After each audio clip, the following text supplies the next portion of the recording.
La fin d'une année offre l'opportunité de se poser la question de savoir quelles étaient finalement, ici je m'adresse à un public belge, les trois personnes les plus énervantes, les plus ennuyeuses, les plus, comme on dirait en Belgique, embêtantes de 2022.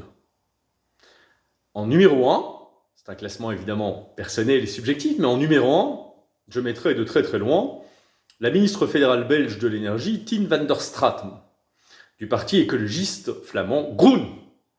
C'est une femme qui a toute sa vie poursuivi comme objectif numéro 1 la destruction du nucléaire civil, qui a été actionnaire à 50% d'un cabinet d'avocats, dont l'un des clients les plus proéminents était Gazprom, l'entreprise russe gouvernementale gazière, qui serait évidemment absolument enchantée de détruire le nucléaire civil belge, enfin, d'obtenir sa destruction, comme le nucléaire civil est en passe de l'être en Allemagne. C'est cette même Tine van der Straten qui ensuite est devenue ministre de l'énergie, ou de son absence plus exactement, et qui aujourd'hui négocie la prolongation dans l'urgence, parce que le réel finit par rattraper les écologistes les plus haineux, à deux centrales nucléaires belges. Donc je pense que là, on a clairement la ministre à la fois la plus incompétente et la plus négatrice de son propre département, c'est-à-dire l'énergie, depuis l'indépendance belge en 1830. Numéro 2, je mettrai Rajai Mawan.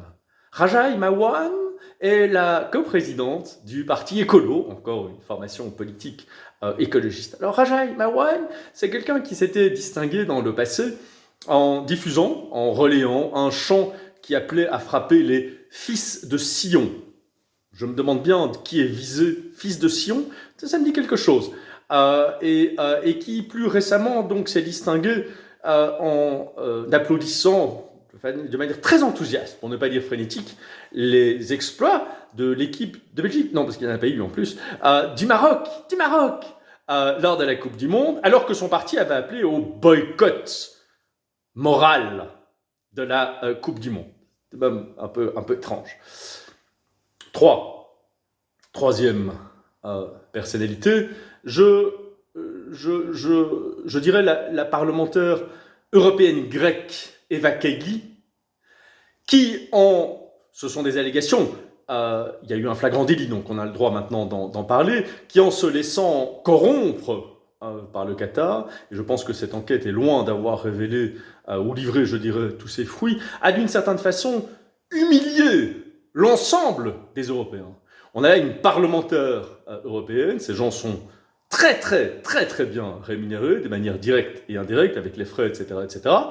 Et ce nonobstant, cette horrible personne humilie 500 millions d'Européens en se laissant acheter par un régime, disons, pour le moins douteux, ou dont les valeurs, à tout le moins, sont pour le moins éloignées des valeurs européennes. C'est quelqu'un qui a été jusqu'à se rendre au Qatar, femme de gauche, bien évidemment socialiste, se rendre au Qatar pour chanter les louanges dans le domaine du droit du travail, c'est-à-dire le pire qu'on puisse imaginer par rapport à ce régime du Qatar. Alors voilà, ça ce sont mes trois personnes les plus embêtantes à belgicisme, donc pour 2022. Quelles sont les vôtres ?